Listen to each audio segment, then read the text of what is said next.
জানো তো, তোমাদেরকে বলাই হয়নি, আমি নিউলি একটা জব পেয়েছি, যেটা হচ্ছে বৃষ্টি আসার আগে জামা কাপড় তোলা আর বৃষ্টি থেমে যাবার পর জামা কাপড় আবার মেলে দেওয়া। এটাই চলছে জীবনে আমার। আজ তো বৃহস্পতিবার, তাই সকাল সকাল স্নান টান সেরে একদম সোজা চলে এসেছি ঠাকুর ঘরে। এবার পুরোনো ঘরটা চেঞ্জ করে নতুন ঘটের জন্য সব কিছু রেডি করে নিচ্ছি। ঘটের মধ্যে কলা, দূর্বা ঘাস, পান, হরিতকি, ধান আরও যা যা লাগে সেগুলো সব রেডি করে নতুন ঘরটা বসিয়ে মায়ের পুজোটা কমপ্লিট করে নিলাম।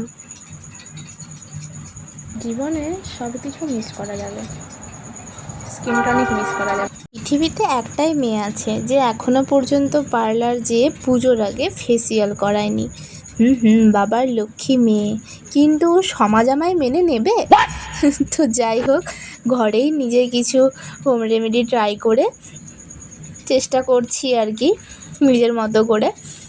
এমনিতেই তো আমার অয়েলি স্কিন, তার উপর ব্রণর সমস্যা তো লেগেই থাকে। আবার পুজোর সময় ওরাও যদি আমার সাথে ঘুরতে বেরিয়ে যায় তাহলে তো হয়েই গেল, একদম পুরো মাটি। ওই আর কি, একটা ক্লিনজার বানিয়েছিলাম, স্ক্রাবার আর শেষে রিটার্ন প্যাক।